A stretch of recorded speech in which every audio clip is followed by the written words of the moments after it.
waxaan rabaa fariin inaan bulshada uga gudbiyo halkan ku saabsan dhacdooyinka ama faldambiyeedyada ka dhaca caasimadaha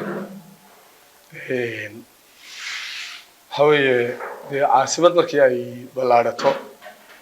dee dambiyaa dhici falal aan horey loo aqoonin baa dhici marka koowaad fal dambiyeedkii u dambeeyey ee ka dhacay caasimadeena Jigjiga bulshada gebi ahaanteed waxaan leeyahay samir iyo iimaan Allah inaga siiyaan leeyahay maadaama ay geeri fool xun ahayd dhammaanteen samir iyo iimaan Allah inaga siiyaan leeyahay iyadayna waalidiintii dhashay oo kaliya aynan ahayn ta kale kiiskii halka uu marayo uu taagan yahay kiiskan kada waxaa loogu talagalay inaan la arag raadkiisa la helin ayay cidda fulisay iimaanka laga qaaday ee ugu tala gashay laakiin meel fiican buu hadda marayaa kama hor dhacayno baadhista boolisku habkii loogu talagalay iyo siduu macnaha cadeymihiisu hadda ay u socdaan ama baadhistiisu ay u socoto marka hab wanaagsan oo qurux badan buu u socdaa in lagu guuleysan haddii aan la yidhaahdo insha allahna waan rajaynaynaa ciddii dishay ee falkaa fulisay oo isxabaashay gabadhii Yareyd ee sabiga ahayd ee ardayadda ahayd weliba waa la qaban sharcigana waa la horgeyn dadka faraha gacanta lagu hayo hadda inay kamid tahayna waan rajaynaynaa insha allah ciddii gabadha gacanteeda lahayd hab ay laakiin kusoo kala bixi doonaan baa jiro oo dadka waa la baadhi oo la kala saari dadka kolley qayb aan falka geysanin oo aan ku jirin way ku jiri doonaan waayo dadkaas oo dhan ma geysanin xeerka nidaamka booliska wuxuu yahay markii uu fal dhaco dad badan baa la qaban hadda gabadha meel baa lagu dilay meelna waxaa la dhigay meydkeedii meelna waa laga qaaday marka nidaamkan baadhista wuxuu leeyahay meel kasta oo falkaa dhacay uu raadkiisu istaagay eriyada dadkii ka dhawaa ka shaki buu leeyahay nidaam loo baadho oo waxaa jira adoo nidaamkii baadhistii si fiican buu u socdaa weliba natiijo fiican oo degdeg inay ka dhalan doonto oo aan gaari doonaan rajaynaynaa saansaanka ay u socoto iyo dadaalka ay sameeyeen howlwadeennada baadhistu waxaa kaloo bulshadayda inaan tusaale gaaban usoo siiya jeclaan lahaa oon la socotiyo oon la wadaagno kowdii bishii koowaad 2017 waa bishii maskarame kii sidan oo kale oo saxaabala ka dhacay oo gabadh marwo ahoo xaasley ah lagu dilay iyadana noocan oo kale loo saxabaalay nooc u eg hadda bishan aynu ku jirnay ee tobnaad gudaheeda ayaaba lagu guuleystay kiiskii ku cadaaday marxuumada ninkeedii qabay buu ku cadaaday kiiskii in lagu guuleysto cadayntiina maxaa naga caawiyay qalab casri oo federal police ay hadda keeneen kiis noocaas oo kale oo hadda lagu guuleysto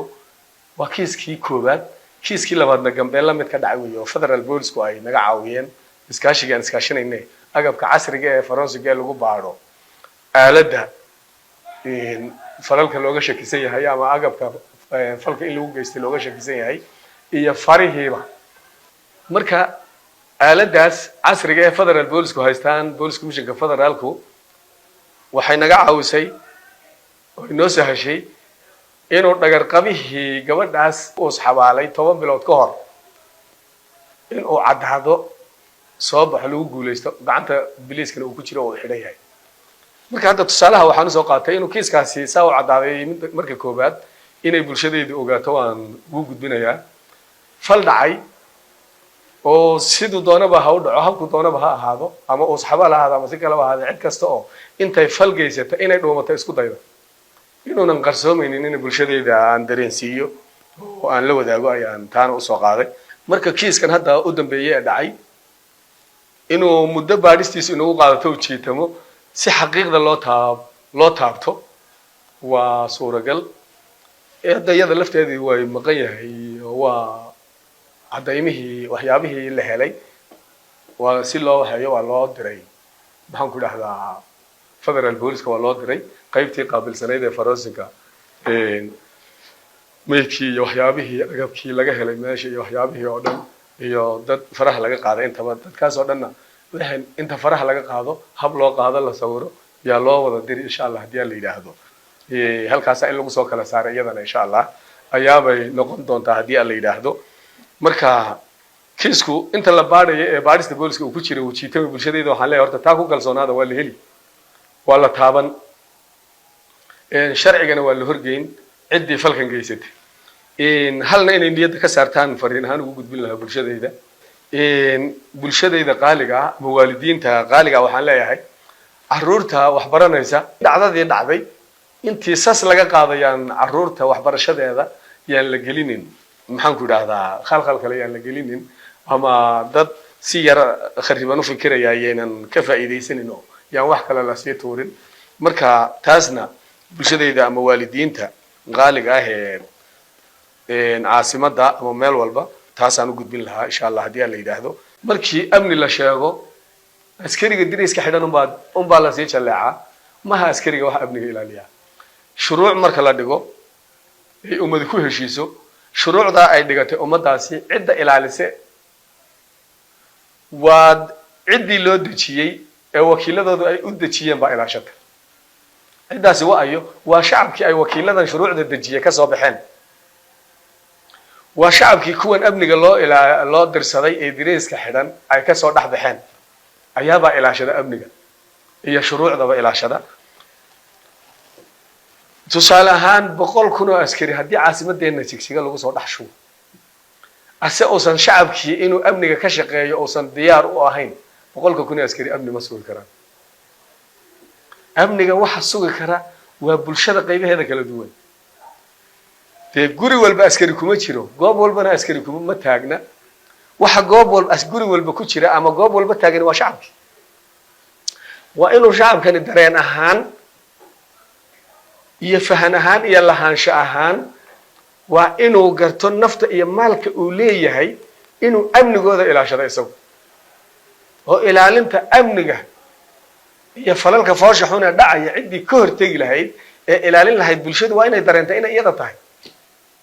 marka arrintaas waxaan leeyahay bulshadayda qaaliga ah mas'uuliyadii aynu lahayn wax badan baynu yar halmaansanahay oo fahanku ay dhibaato ka jiraayay fahanka inta la qaato dhamaanteeba hadii aan nahay biliiskii ama askartii aad wakiilateen ee tidaahdeen amniga iyaga noo ilaaliya noo suga idinkaanu idin aaminsanay aad tidaahdeen haddaan nahay iyo idinkiiba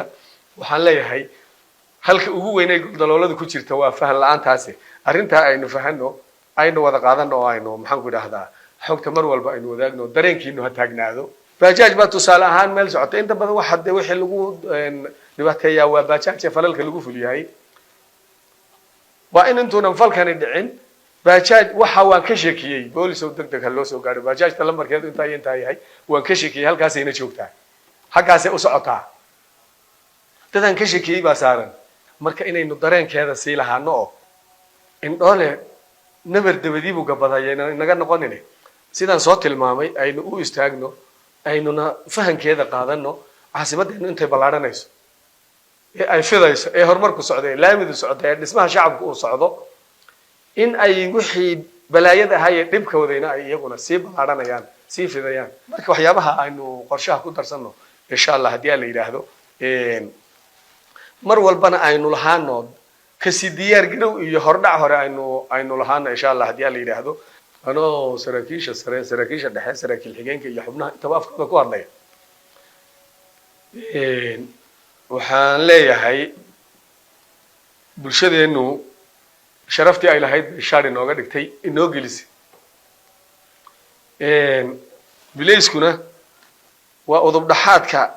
amnigu ku fadhiyo ama system ama dawladnimo ay ku fadhido ama deganaanshaha iyo xasiloonada bulshadu ay ku fadhiyaan ay ku nagaadaan ay ku nastaan marka arrintaas la balaaran ee xooga badan inaynan si fudud lafteenu aynaanu arag oo inuu miisaankay leedahay dareeno marka maadaama dadkeeni inaga inay inagu seexdaan inagu foof tagaan inagu soo hoydaan ay si nabad oo deganaansho ay inoo idmadeen waxaan leeyahay ciidankayga qaaliga aynu sameeyno kuwa ka soo baxa oo garta aynu noqono